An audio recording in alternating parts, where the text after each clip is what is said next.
Tonight's Dino Vidal show on SiriusXM channel 127, Wednesday, November 11th. It's Veterans Day. We want to say thank you.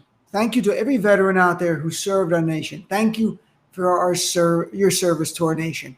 And it was great to see Joe Biden and actually Donald Trump out there honoring the veterans today. We are 70 days away from Donald Trump leaving, which is great. More importantly, before that, 55 days into the most important election in the Senate's history. In Georgia, the 2 Senate seats, we got to help John Ossoff and Reverend Warnock win that. Without control of the Senate, Joe Biden legislatively can do very, very little teeny things, maybe an infrastructure bill, little things, but nothing transformative, nothing that we really want. So we've got to all be in 100%, 55 days to win that, and it's very winnable. You know, today, right now, almost all the votes in Georgia are counted. There might be there's a couple of stragglers out there. Joe Biden's won Georgia by over 14,000 votes. Yes, they're going to do a recount, but on average, recounts change about 220 votes. The most ever was about 1,400 votes. It's a 14,000 plus vote lead for Joe Biden. Joe Biden has won Georgia. In fact, Joe Biden is up in Pennsylvania a short time ago, over 50,000 votes. So bottom line is bye-bye Trump. So we have to look forward to Joe Biden as president. But I will tell you this, what the Republicans are doing, though, is very nefarious. They have a long game, and their long game is not to have Joe Biden get the 270 electoral votes he needs to be elected president by having Republicans in state legislatures actually overturn the will of the people and declare a civil war on all the 76 million Americans who voted for Joe Biden. We're seeing Republican after Republican. We're seeing members of Congress in Georgia, Republicans, send a letter to the Secretary of State demanding recounts, alleging voter illegality. In Pennsylvania yesterday, Republicans in the state legislature had a press conference saying, at least suggestion, they would not vote to appoint any electors to the Electoral College unless all the investigations were done. We're seeing wall to wall in the media, from Matt Gaetz to even former Attorney General Matt Whitaker, making outrageous allegations on TV. And what are we seeing from the Democrats? Nothing. Silence. You have like one or two. Senator Murphy in Connecticut said stuff on the floor of the Senate, which was great, and a little on cable. Where is the unified voice? Look at the Republicans. They're all in unison. They're on one message, and they keep banging at it. Democrats do nothing.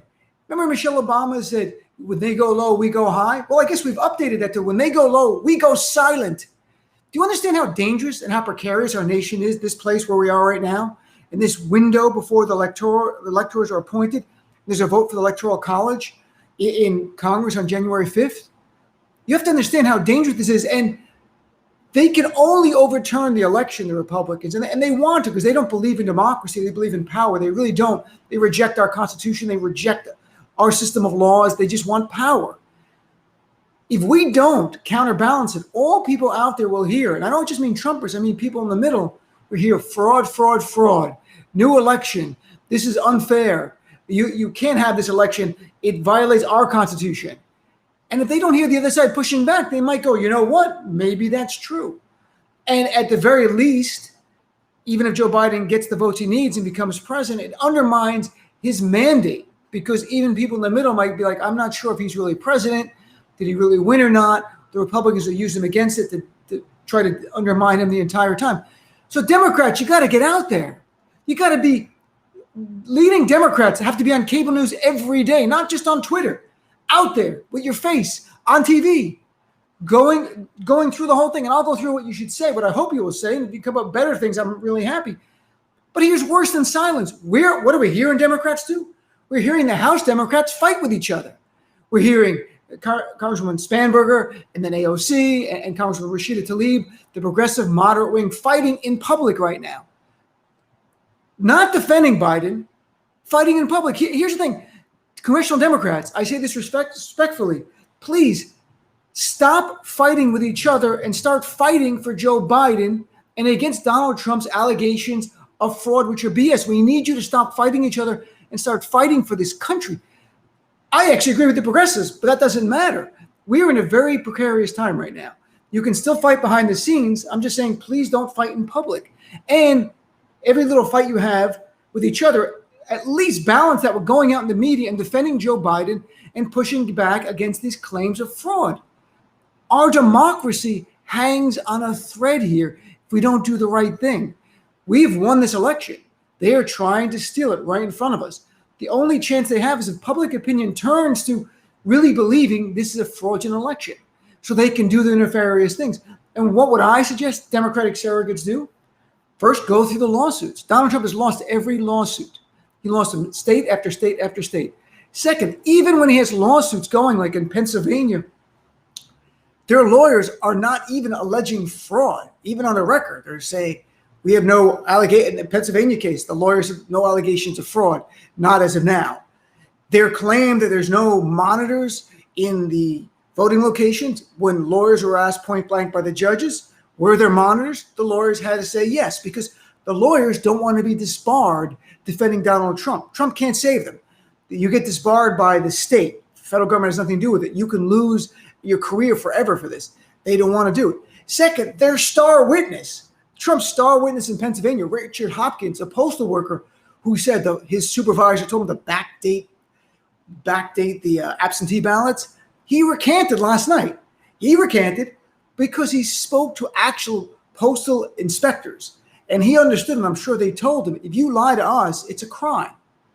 So he recanted. And then when challenged with recant, he goes, little YouTube video, I didn't recant. You'll hear my story tomorrow.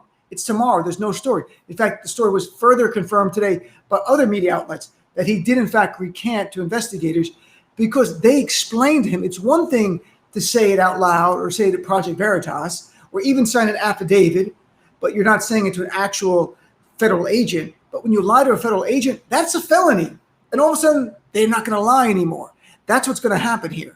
So you have lawsuit after lawsuit going on. They're failing left and right, baseless allegations, lying about our members of our military who voted, and Trump campaign is trying to disenfranchise them, saying they really were pretending to live in California when that's where they were stationed, where they lived in Nevada, literally, despicably on Veterans Day, trying to disenfranchise our current active duty military who live in Nevada but have now been serving in other states because they want to vote back in their state of domicile, which legally they have every right to do that. This is unreal. So my respectful pledge to Democrats in Congress is stop fighting with each other and start fighting for Joe Biden, start fighting for our country by pushing back against Donald Trump's lies about this election so everyone in America understands it's a real fight. And yes, it might be seen as partisan, but that's fine because right now it's seen as just Republicans saying it's fraud and there's no counterbalance whatsoever.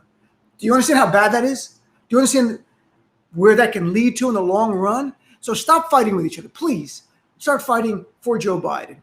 On my show, we'll cover this even more, except a member of Congress, Ruben Gallego from Arizona, is going to talk about in Arizona how they turned Biden blue. What happened there and the Latino community's role in doing that. And Julian Zelizer from CNN is going to join us as well. My show is live 6 to 9 p.m., SiriusXM channel 127. And if you don't subscribe to SiriusXM, go to the website, free trials right there. Get the free trial, tune into the show, and actually, better than that, call in, be a part of our family. That this fight continues, my friends. Stay angry, stay active. We have a lot more elections to win coming up January 5th. But right now, let's get Joe Biden, get the electoral votes he needs secured so we can all sleep a little bit better. Thanks for tuning in to the preview of tonight's Dino Vidala Show.